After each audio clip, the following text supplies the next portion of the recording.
Hey, YouTube. This might be a long one because I really am at a question mark in my mind. So I just might just ramble for a long, long time on this one. I'm calling it regarding mental illness because I'll probably talk in psychobabble terms while I rant today. I just feel like talking to my friend, the computer, who doesn't interrupt me and makes me feel like the computer's listening. Take my glasses off. It's not like I need to see while I ramble. Um, so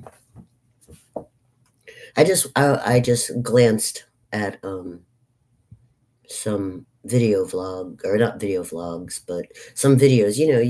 As a YouTuber, I'm a subscriber to other YouTubers, and I see different videos. Some are political, some are reviews about movies and shows, which I like to do also sometimes, and some are just video vlogs like I do all the time. And anyway, so I caught a glimpse of one of my one of the ones I subscribe to. He was talking about Rachel Zegler, which I did the movie review on the Hunger Games ballads of songbirds and snakes. She was in that movie, and she's I don't know if she's as an actress. I don't know if she's like contracted with Disney or whatever, but I guess there's been a lot of hoopla about the Snow White movie, and you know, according to this YouTuber, it's just like being set up to flop and fail, and there's been way too much hype, probably negative hype about the movie. And I guess his opinion was that company doesn't really know what to do with that actress. They don't, it's not like they're trying to hurt her, but they just don't know, like, I guess, how to have a mutually beneficial relationship with her. Um, uh, he was talking about a company agenda and the woke thing. I really don't even understand that terminology. It's not like the terminology that I'm familiar with, which is mostly psychobabble terminology because I've been in and out of the nut house for 30 years. So, if it's not psychobabble terminology, I really don't always understand uh, what they're talking about. I mean, I know, I thought I knew what woke meant, and I thought it was based on Edna Pontellier. I thought woke was based on The Awakening, the book, The Awakening. I thought that's what woke was, and everybody's going crazy about woke. It's not a psychobabble term. I have been dealing with mental illness for 30 years, and I do not really understand what they mean by they, meaning like the society or people who talk about this wokeness.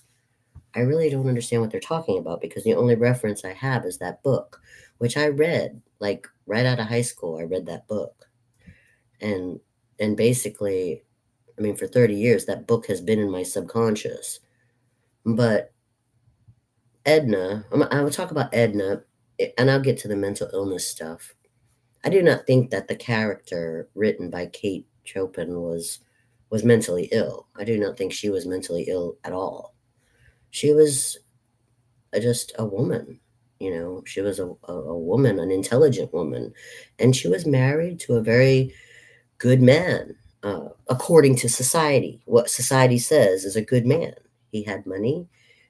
He was a good provider, and those were the two main things that make you a good man. If you have money and you're a good provider, then you're a good man, according to society. The book was written in the late 1800s, right before the 1900s began, and back then that's all that mattered. You have money and you're a good provider. It didn't matter about your personality as a man. Didn't matter if she wanted to smoke and he didn't. It didn't matter if he wanted to do drugs and she didn't. None of those things matter. If he had money and he was a good provider, then he was a good man. Well, in the book, she her awakening, her wokeness was basically discovering that even though she knew how society perceived that he was a good man and that she was supposed to be, so grateful for this comfy, cozy life, she was unhappy because her children, she loved them, but they didn't fulfill her. I think she had two. I don't know. She had children with the husband, but she wasn't finding fulfillment as a mother. And her husband, she wasn't in love with him because who knows? I mean, that's one thing you don't really get a lot of why she wasn't in love with him in the book because it's not written really as a romance. There's one tiny little piece where she has some hope about romance. One tiny little piece where after she decides to leave her husband, she's leaving her husband with this hope that romance could occur. But then what happens with the romance is uh, the guy wants to marry her. And she's just like, what? She like, she just got out of a marriage. And she thinks that that's going to ruin the romance and the love. So but he's adamant, like, I love you, I love you, and we're gonna get married. Like that's how he thinks. Like that's the pinnacle of the romance is to get married. And she's just like, but I just did that. Like I just did that.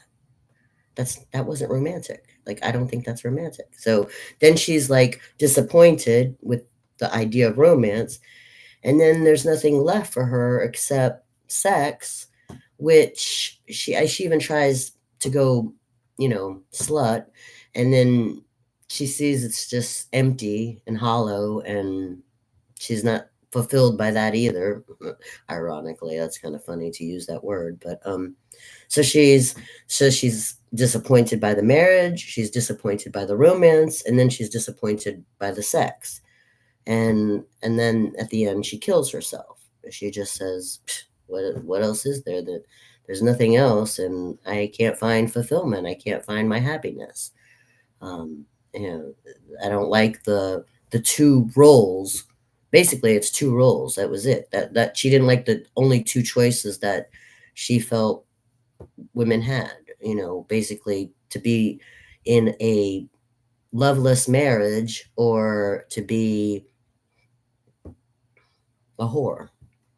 She didn't like those two choices. And so she kills herself. Well, okay, now that I've explained what I know about the awakening, which is where the only reference I have to wokeness, now I'll talk about mental illness, because at the end of the book she does commit suicide. And it's, it ends tragically, So, I mean, for years I thought about that book, and while I was dealing with my own mental illness, in and out of the mental hospital, taking psych medications and trying to deal with, am I a whore? Can I be a good wife? Which one am I? Am I a whore? Am I a good wife? Which one am I? What am I? What am I? I don't know what I am. I don't even know, because I felt like a whore even as a wife. So there was no escaping being a whore. I'm a woman, so I'm a whore. That's basically how it felt for most of my adult life. And and then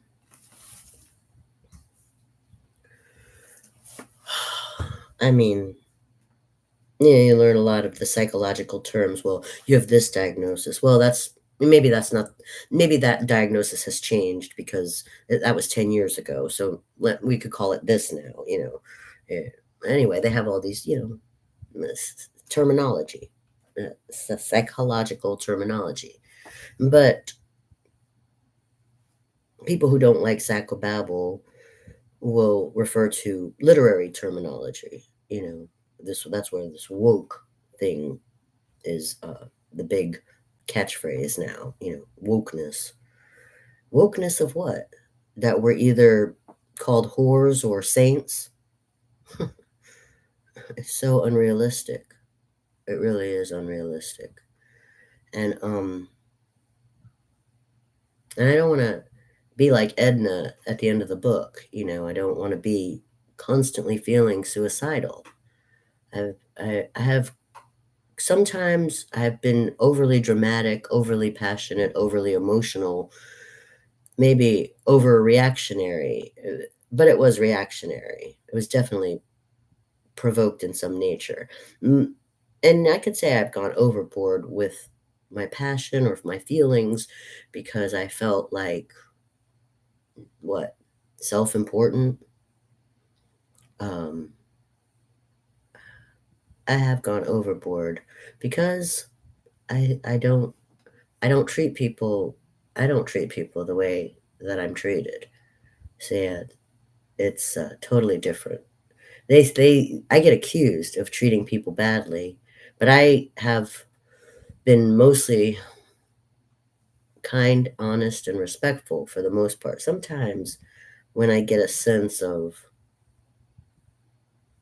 malintention or fakeness, I get really sarcastic. Um, but but overall, I'm generally a really nice person, and I don't see that kind of niceness being returned. And this is why I've been in and out of, the mental hospital, why I've had to deal with my psychosis because of the fact that I've often for 30 years contemplated suicide. I don't go through with it, and most of the time when I'm being dramatic, it's because I need somebody to talk to and calm me down and say that suicide is not the answer because I feel emotionally desperate. There's a difference between being financially desperate or romantically desperate. Emotionally desperate is like you've exasperated every thought and every emotion that you can feel or think, and you're at this nothing point. Like it feels just like you want to explode because there's nothing that will accomplish some kind of satisfaction or fulfillment. I could say it in gross sexual terms. If I wanted to be Freudian, like imagine, I'm going to say it in gross sexual terms. Imagine a guy who masturbated nonstop for a week, and at day 7 he still hadn't come. What do you think that guy would feel like? 7 days of rubbing his dick, and he still didn't come. That is the best way, as gross as I can put it, it's the best way I can explain why people get dramatically suicidal. There's no satisfaction. You see, no satisfaction, no reason, no purpose, no satisfaction. And you go in and out of the hospital because food's not enough, fakeness isn't enough, pain isn't enough, and you're just lost. Like, what's going to be enough? And then you go, to pop some pills, and it wipes out your memory for a while, or it makes you feel something different for a while, so you're not focused on the fact that you're empty, you're hollow, and you're not satisfied. Me, that's what suicide. It's not like, okay, I actually am going to do this. I'm really going to jump off the bridge. It's like it just runs through your mind and runs through your mind. Like, if it was just over, I wouldn't have this hunger, this aching need for something that I don't even know what it is. This agonizing hunger. It's like you're at the buffet, but you're starving. It makes no sense. It's just it's it's so sad. It's so sad because